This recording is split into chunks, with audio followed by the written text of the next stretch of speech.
The coconut rhinoceros beetle is an invasive pest, and it came to Guam and has been devastating the palm trees in Guam. A big concern is it may go to California and devastate the citrus industry because they eat citrus fruits. So they like to stop it in Hawaii before it's too late. The difficulty is it's very difficult to know where these beetles come from, where they track them. So I've been working on being able to detect them acoustically. So can we understand what their signals are in terms of their acoustic wing beat, detect them, classify them, and perhaps track them. All the work is done in a quarantine area, so it's very secure, actually more secure than most military bases at the University of Hawaii campus. So there's a colony of these things, kind of like Alien, where they're trying to study the colony of the creatures there. We've used acoustic microphone array, which is a set of microphones synced together, and then we've ground truthed it with an optico-acoustic sensor, which other people have used, and then also the high-speed camera for a small segment.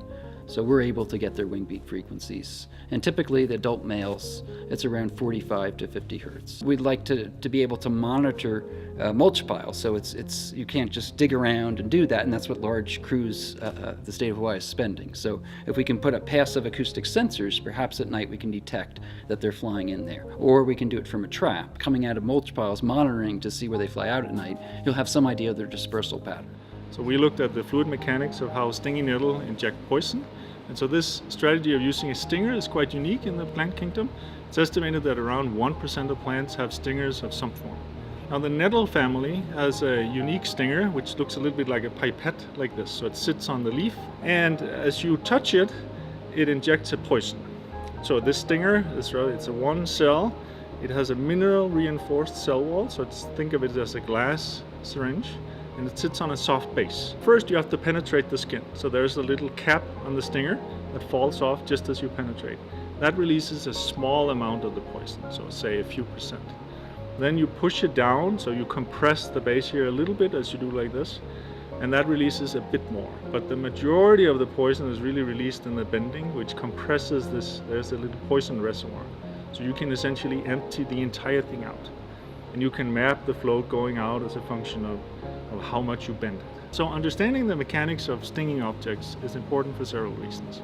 So one is to understand phenomena in biology, but there are many technical areas where you use stingers of some form. So in medical research, there is the need to inject. And so understanding the mechanics of these systems is important to enable efficient drug delivery that does not damage the tissue. Jellyfish stinging cells called nematocytes are one of the most amazing, fast and oldest natural systems injecting toxins and poison material.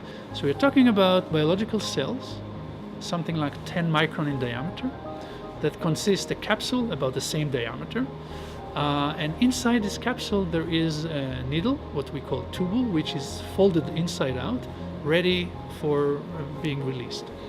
The needle is about 40 to 50 times longer than the diameter of the capsule.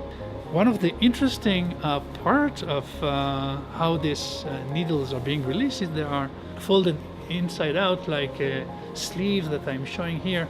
And when it starts to elongate, it's not really elongating, it's not injecting like a syringe, but it's just going through this process that I showed now. New understanding is that instead of focusing on the environment around the capsule, what one needs to do now is to try to focus its attention on the very long path along the needle elongation, and it can be used to better understand how animals protect themselves against stinging, how maybe we can develop means to protect human beings, swimmers in the ocean. And there is a whole new field of developing nanotubes, which will be steady or dynamic, and maybe we can mimic what we found in those jellyfish in order to develop nanotubes in the future.